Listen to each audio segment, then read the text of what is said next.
দিয়েছে, কিন্তু এখনো অনেক মা তার সন্তানকে ফেরত পায়নি, অনেক শিশু তার বাবাকে ফেরত পায়নি, অনেক মা তার স্বামীকে ফেরত পায়নি। যদি তারা জানতো যে তাদেরকে ফোন করে অমুক জায়গায় খবর দেওয়া হয়েছে, অন্তত কবরের পাশে গিয়ে মাটি চড়ে একটু সান্ত্বনা নিতে পারত, সে সুযোগটা এখনো তারা পাচ্ছে না। আমি তাদের হয়ে আজকে এখানে দাঁড়িয়েছি। সম্মানিত জিনেদাবাসী, আমি ওদের হয়ে দাঁড়িয়েছি যেই মা বোনেরা আল্লাহর দ্বীনের পক্ষ নেওয়ার কারণে দফায় দফায় তাদেরকে গ্রেফতার করে কারাগারে পাঠানো হয়েছে, রিমান্ডে নেওয়া হয়েছে, সম্মানহানি করা হয়েছে। কি অপরাধ?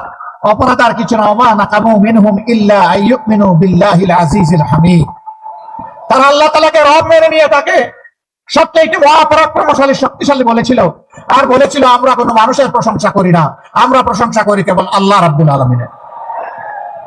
এই জন্য আমাদের মা বোনের গায়ে হাত দিয়েছে, বিব্রত করেছে, কষ্ট দিয়েছে। আমি তাদের হয়ে আজকে এখানে দাঁড়িয়েছি।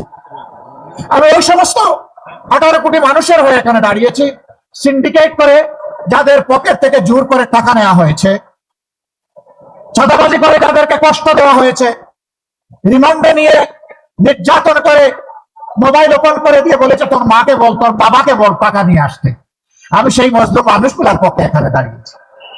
আমি আপনাদের কাছে জানতে চাই, সেই ফেসিবাদ কারো গাড়ে ভর করে বাংলায় আবার চলে আসুক, আপনারা কি তা চান? আমাদের সিংহ শার্দুল ছেলেমেয়েরা 24-এ তার জবাব দিয়েছে বুকের রক্ত দিয়ে, জীবন দিয়ে। আমি তাদের প্রতি এবং যাদের কথা আজকে বললাম সকল শহীদদের প্রতি গভীর শ্রদ্ধা নিবেদন করছি। এই জেলা দক্ষিণবঙ্গের সবচেয়ে বড় শহীদ ঈদগাহ। এখানে যত মানুষকে নির্মম ভাবে খুন করা হয়েছে আর কোথাও তা হয়নি। সোহানের কথা বড় মনে পড়ে। ওর চেহারাটা তখন দেখলাম, ওকে হত্যা করার পর চোখ যখন ওরা খুলে ফেললো, কি নির্মম, কি নিষ্ঠুর। তার মা বলেছিলেন, ওরে তোমরা আমার বুকের কোন কেড়েই যখন নিয়ে গেলে তখন তার দুইটু চোখ কেন তোমরা উপড়ে ফেললে? কি জবাব আমাদের এই মায়ের কাছে? কোনো জবাব নেই। সবুজের দুটি কচি সন্তানকে, অবুজ সন্তানকে যখন খুলে নিয়েছিলাম তখন চোখের পানি ধরে রাখতে পারিনি। এই সন্তানগুলোর কাছে আমাদের জবাব কি? আমরা বলেছি এই ফেসিবাদ আর ফিরে আসতে দেব না, ইনশাআল্লাহ দেব না। বুকের রক্ত দিয়ে তাড়িয়েছি, কেউ আবার আসতে চাইলে বুকের রক্ত দিয়ে তাদেরকে রুখে দিব ইনশাআল্লাহ। প্রিয় জেনেদাবাসী, আমি জানি এই এলাকায় মানসম্মত শিক্ষা প্রতিষ্ঠান নেই। শিক্ষা প্রতিষ্ঠান যেমন নেই, স্বাস্থ্য সেবা নিশ্চিত করার জন্য তেমন কোন মেডিকেল কলেজ বা বিশেষায়িত হাসপাতাল নেই। আমরা ঘোষণা করেছি ইনশাআল্লাহ পর্যায়ক্রমে আল্লাহ যদি আমাদেরকে সুযোগ দেন, তাহলে পর্যায়ক্রমে বাংলাদেশের প্রত্যেকটি জেলায় আমরা সরকারি মেডিকেল কলেজ গড়ে তুলবো ইনশাআল্লাহ। শুধু মেডিকেল কলেজ গড়ে তুলে দূরে থেকে চেয়ে চেয়ে বসে থাকবো না, সবগুলো মেডিকেল কলেজকে উন্নত প্রযুক্তি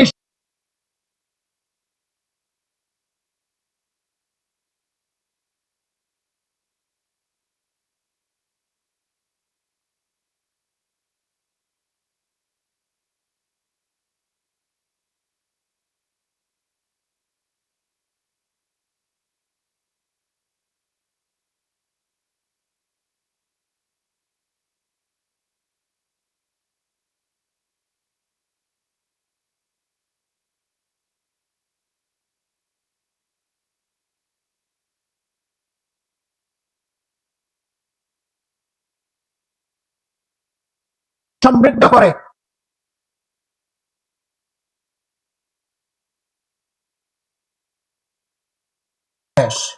এই দেশে শিক্ষা ব্যবস্থাকে ঠিক না করা পর্যন্ত জাতিকে ঠিক করা সম্ভব নয়। একটি বেটার এডুকেশন ছাড়া একটা বেটার নেশন আমরা করতে পারবো না। এই জন্য শিক্ষায় অবশ্যই আমরা গুরুত্ব দেব। তখন ওই চিকিৎসক বন্ধুটি আর নিজেকে নিয়ে বিপদে পড়বেন না। সম্মানিত ভাইয়েরা, শুধু চিকিৎসক না, এই ধরনের বহু পেশায় দক্ষ মানুষ এখানে আসতে চায় না। আমরা তাদেরকে পরিবেশ নিশ্চিত করার পরেও যদি কেউ না আসেন, তার বিপক্ষে রাষ্ট্র ব্যবস্থা নিতে ভুল করবে না। রাষ্ট্রের অর্থ আপনার পিছনে খরচ করা হচ্ছে, এই প্রতিষ্ঠানের পিছনে খরচ করা হচ্ছে সেবার জন্য, কাজের জন্য, অন্য জায়গায় বসে থেকে এখান থেকে টাকা নেওয়ার জন্য নয়। ভুল বুঝবেন না, শুধু চিকিৎসক না, সকলের প্রায় একই অবস্থা। প্রিয় ঝিনাইদহবাসী,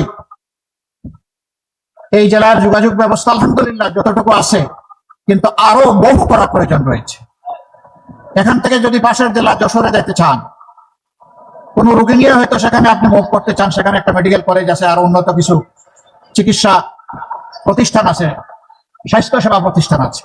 রাস্তার এমন বেহাল দশা যে রাস্তায় রোগী মৃত অবস্থায় হয়ে যাবে।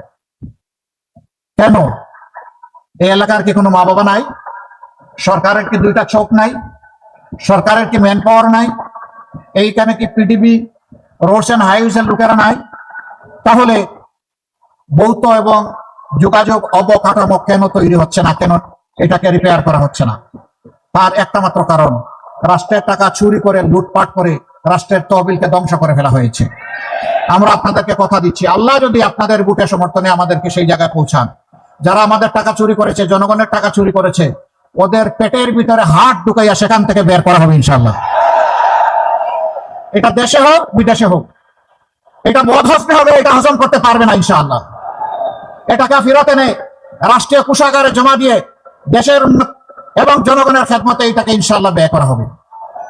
যদি চুরি বন্ধ করা যায়, চুরি হওয়া টাকা যদি ফিরিয়ে আনা যায়, আমরা গভীরভাবে আশাবাদী মাত্র 5টা বছর লাগবে, বাংলাদেশের চেহারা পাল্টে যাবে ইনশাআল্লাহ।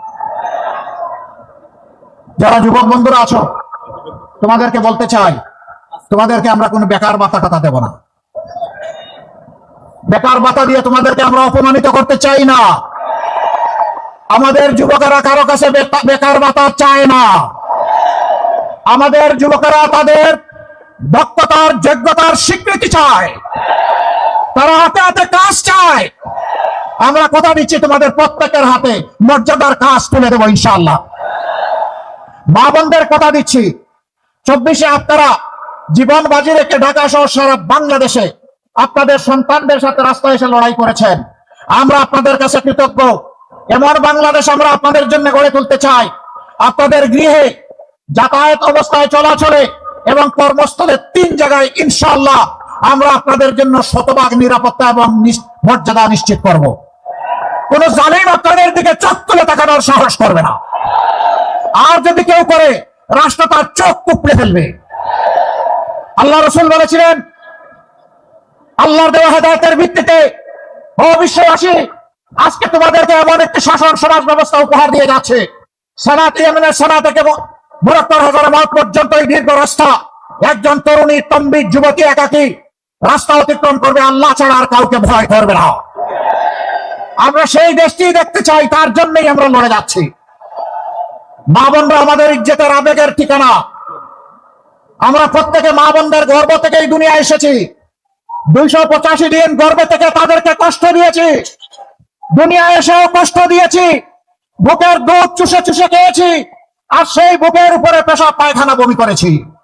মা শীতে কিংবা গ্রীষ্মে কখনো তার আদরের দুলাল দুলালিকে বিরক্ত হয়ে ছুঁড়ে মারেন নাই, বরঞ্চ উল্টা চুমো দিয়েছেন। সেই মায়ের ঋণ পরিশোধ করার কোনো শক্তি আমাদের নেই। আমাদের ওই মায়েদের ইজ্জত নিয়ে যারা টানাটানি করবে, তাদের দিকে যারা অসুরের চোখ দিয়ে তাকাবে, তাদের দিকে যারা হাত বাড়াবে, সেই সবগুলো হাতকে অবশ করে দেওয়া হবে ইনশাআল্লাহ।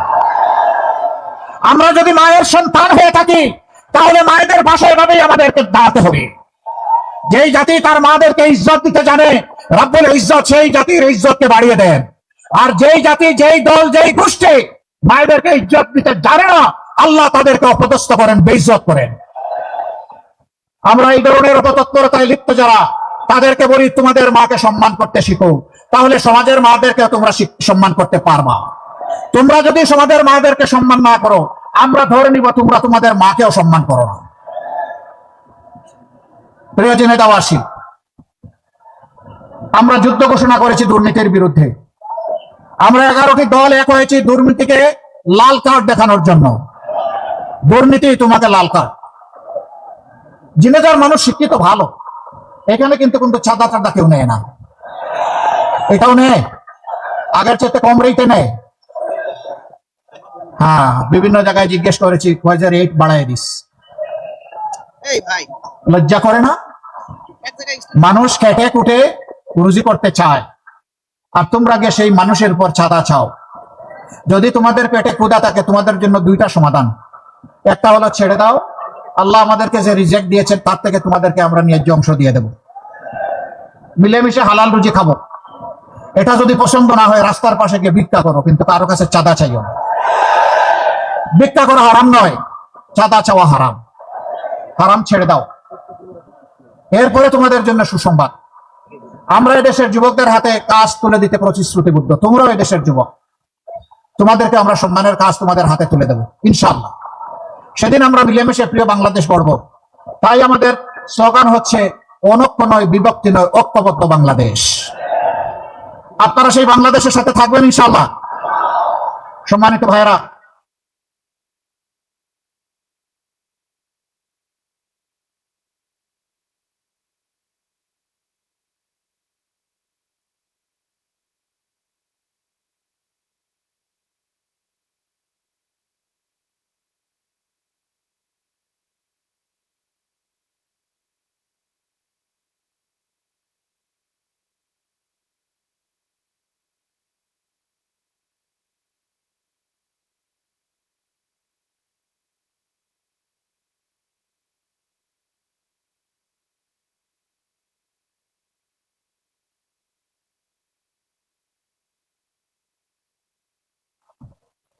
এইভাবে সমাজের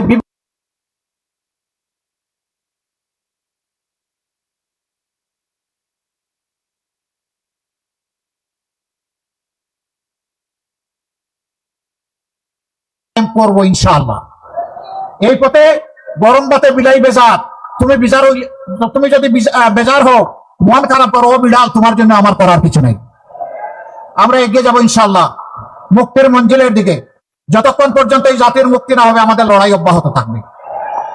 সম্মানিত ভাইয়েরা, সম্মানিত যুবকেরা, যুবতীরা, মায়েরা, বোনেরা, 24-এ যেমন লড়াই করেছেন, একটা বিপ্লব করেছেন, 26-এ আরেকটা বিপ্লব করতে হবে। 24-এ বুলেটের সামনে দাঁড়িয়ে বিপ্লব করেছেন, বিজয় ছিনিয়ে এনেছেন। এই 12 তারিখ বেলাতের মাধ্যমে সেই বিজয় ছিনিয়ে আনতে হবে। আমরা কোন দলের বিজয় চাই না, আমরা 18 কোটি মানুষের বিজয় চাই। আমরা 18 কোটি মানুষের মুক্তি চাই। আমরা 18 কোটি মানুষের জীবনে পরিবর্তন চাই। আমরা শান্তিতে নিরাপদে বাঁচতে চাই। আমরা আমাদের যুবকদের নিয়ে সামনে ঝাঁপ দিতে চাই। এই দেশকে নিয়ে আমরা এগিয়ে যেতে চাই। বিশ্বের দরবারে মাথা উঁচু করে দাঁড়াতে চাই। তার জন্য 11 দলের আজকের এই প্রয়াস। আমরা কথা দিয়েছি, ক্ষমতায় বসে আমরা সম্পদ বাড়াবো না, বাড়াতে দেব না। আমরা সম্পদ বাড়াবো জনগণের, নেতাদের নয়। একজন নেতা হয়, 5 বছরে তার সম্পদ হয়ে যায় 500 গুণ। গরিব মানুষ খেতে পারে না, হাড় ভাঙ্গা পরিশ্রম করে কাঁপে, তাদের পয়সাগুলো চুরি করে ওরা 500 গুণ সম্পদ বৃদ্ধি করে। প্রত্যেক বছর জনপ্রতিনিধিরা বাধ্য থাকবেন তাদের এবং তাদের পরিবারের সদস্যদের সম্পদের হিসাব দিতে।